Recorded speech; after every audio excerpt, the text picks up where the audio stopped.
Ang full name mo ay? Deo Balbuena. Ayo. Pambrusko eh, no? Deo Opo. Balbuena. Balbuena. Ba't naging Diwata? Sumasali ako sa mga beauty pageant, Tati. Beauty queen din ako at the same time. Beauty queen. Okay. Oo. Ano mga Dalagita Days? Oo. Marami kasing klase ang pageant. Meron mga Miss Gipang Kalawakan, may Ito. mga... Nag-showtime ka din Oo, dati. ayan. Okay.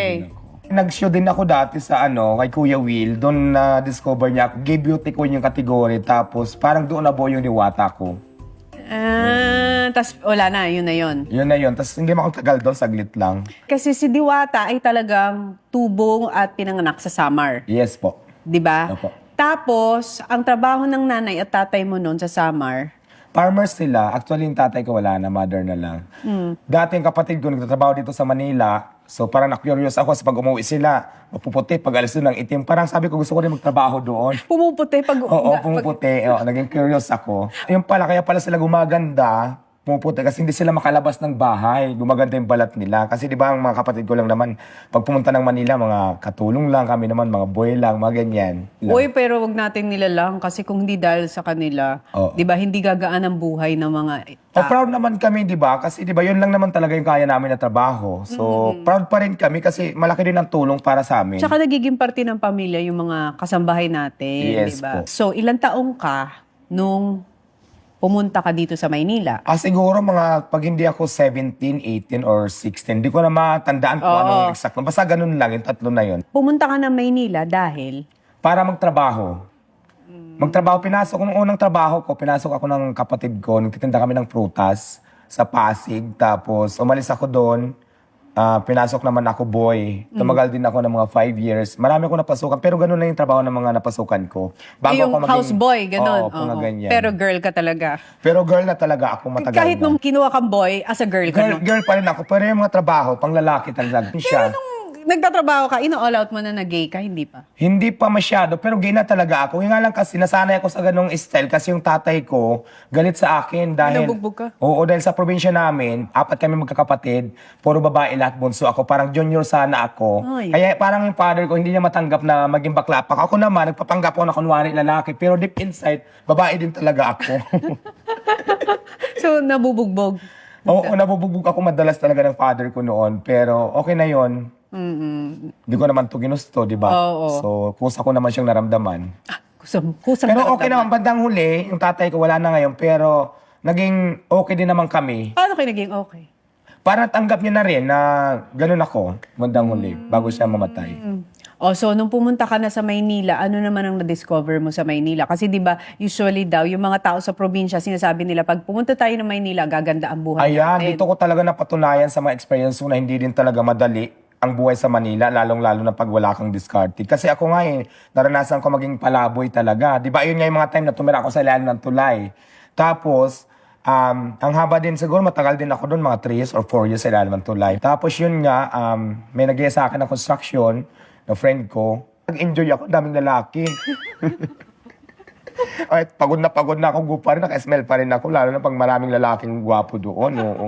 Na mga Talaga, pawisan na mga talagang batak na pawisan, batak ang oo. katawan, na-inspire ka pa. Oo, na-inspire pa ako. At saka di ba pag doon kasi may mga barracks kami before Oo. Tabi-tabi kami doon sa barracks, kanya-kanya, kwentuhan. So ang saya din. Nung una, nandun yung discrimination, pero nakilala na nila ako. Yung, Masaya na? Oo, masaya na. Parang close na kaming lahat. Nawala yung construction kasi nag-pandemic. So nagtinda-tinda ngayon ako. Doon ako nagsimula magtinda. Hindi pa Paris. Sigarilyo, soft drinks pa lang, mga kape, mga merienda. Tapos meron din akong friend na chef cook naman, nawalan din siya ng trabaho. Ay, nung mga time na nagtitinda na ako, may konting ipon na ako. Sabi niya sa akin, kasi marunong siya magluto bakit hindi natin lagyan ng pagkain, tulungan kita magluto, bili ka na ng kawali, ganito kung ano makailangan. Tapos doon ako nag-start magtinda ng pagkain muna, hindi pa Paris. Pero kasi di ba nauso yung Paris sa kalsada, marami naghanap sa akin, Paris ka ba dyan? So nagka-interest ngayon ako, tinanong ko siya kung marunong siya mag-Paris. Sabi niya marunong din daw siya.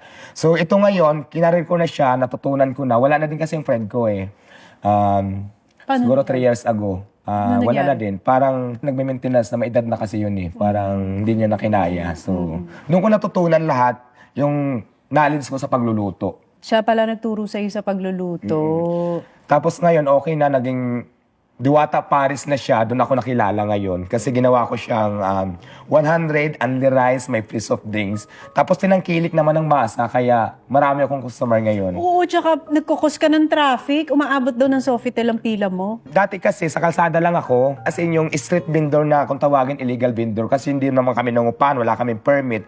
Pag may clearing, takbo-takbo. So naka-station ngayon, may bago na akong pisto, pero bago lang ako doon. Pero okay naman, mas lalo pang dumami yung customer ko. Kaya nga, pinipilahan na. Eh di, ang sarap ng pakiramdam pag nakikita mo. Yes, ang sarap ng feelings kasi di ba, pinupunta ng mga tao, gustong mag-try, tikman, yung iba bumabalik. Tapos pag nagustuhan ng iba, nagre-recommend pa, may kasamang family, mga friends. So ang sarap lang ng feelings na maraming sumusuporta sa Diwata Paris. At saka, grabe ngayon, may kotse na siya. Pabili na siya ng bahay. Okay naman, yung bahay ko ano lang siya, maliit lang, rides lang, pero at least naging safe na ako. Yung tulay, wala na ako doon. Bumili na ako ng mas komportable ako. Tapos sasakyan ko din ng makagandaan. Ano lang yun, second hand. Doon Pero kahit na, ang sarap sa Oo. pakiramdam. Oo, ang sarap ng pakiramdam. Kasi dati kung bike lang yung sasakyan ko ngayon, Diba? kotse na talaga. Oo. Kaya ako binili yun. Kasi dati, natutulog ako pag pagod na sa tabi lang ng tindahan ko. Eh, feeling ko hindi ako masyadong safe kasi malayo yung bahay ko, Quezon City. Yung mga gamit ko, yung cellphone ko, So, minsan nawawala. Quezon City, tas sa Pasay siya Oo.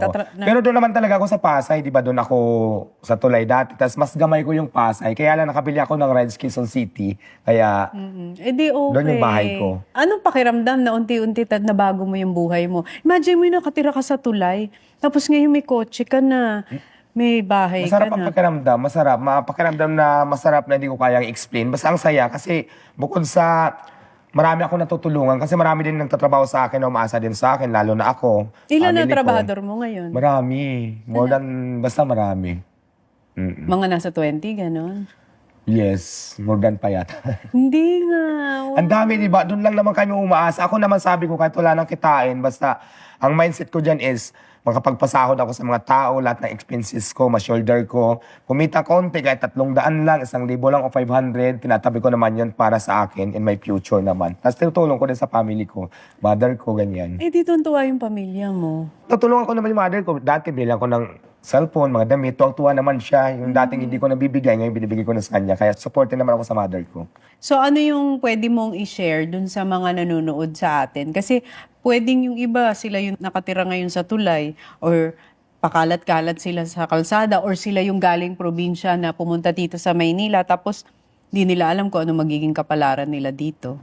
Ayan, sa lahat po ng lumalaban sa buhay, huwag kayong sumuko. Ang swerte, bigla na lang yung dumarating sa tao. Pero pag hindi pa para sa'yo, hindi pa para sa'yo, huwag kang magmadali. Dating din yung panahon na dating din sa'yo ang swerte. Kung may pangarap ka sa buhay, gawin mo na, aksyonan mo na. Kasi walang imposible, maabot mo yung pangarap mo kung nilalagyan mo na ng aksyon, ginagawan mo na ng aksyon. At saka maganda yun sa kanya kasi nagtrabaho siya talaga at saka yung kita niya sa tamang pamamaraan. Yes, opo. Hindi ka nanling lang ng tao, hindi ka nanloko ng tao, di ba? Kumuha ka ng mga tamang trabaho. Alam mo yun, inunti-unti mo talaga. Yes, step by step. Katulad niya dati, nasa kalsada ako, di ba, nababasa ako dahil sa mga gamit. Ay ngayon naman, ini-improve ko talaga yung fried chicken ko na tinitinda ko. Bumili na ako ng lutuan talaga ng Chicken Joy. Chicken Oo, Joy. tapos yung kusina ko na laging binabas nila sa akin, yung in-improve ko talaga. Nagpagawa na ako ng kusina. May mga gamit na din talaga. Na parang, May nagbabash pa din. marami akong basher before. Pero ngayon, okay naman. Kaya lang, basher kasi, hindi ko inintindihan kasi wala silang naiambag na tulong sa buhay ko. Bakit ko sila intindihin? At the end of the day, ako pa rin mag-aangat sa sarili ko, hindi naman sila. So ngayon, pagtatanungin kita, di ba sabi mo huwag kang tumigil sa pag-abot ng pangarap mo. So ngayon, kung meron ka pang pangarap, kasi nakabili ka na ng bahay, may sasakyan ka na. So ano na yung isa mo pang pangarap ngayon sa buhay? Ayan, plano ko talaga siyempre yumaman. Kaya ngayon, i-expand ko pa yung Diwata Paris Overload ko, Luzon, Visayas, Mindanao. Para yung iba hindi na pumila. For example, nasa may Davao ako. Yung mga taga Davao hindi na pupunta ng Pasay para tikman yung ano ko. Bakit meron ba mga taga Davao pumupunta sa'yo? Meron, may Iloilo pa nga. Ang dami, iba't ibang lugar. Hindi ko lang alam kung totoo na galing sila doon. Basta marami galing ng Naging tourist Bisaya. spot ang Parisan ni Diwata. Yung iba naman ang nakakatuwa, galing ibang bansa. Pupunta rin. Paglapag ng airport, kain muna sa akin. Tapos yung iba, paalis pa lang, dadaan muna sa akin. Parang ganun. Maraming ganun ako nakausap. Tapos mayroon galing probinsya na pumunta lang talaga doon para tikman lang yung Paris ko.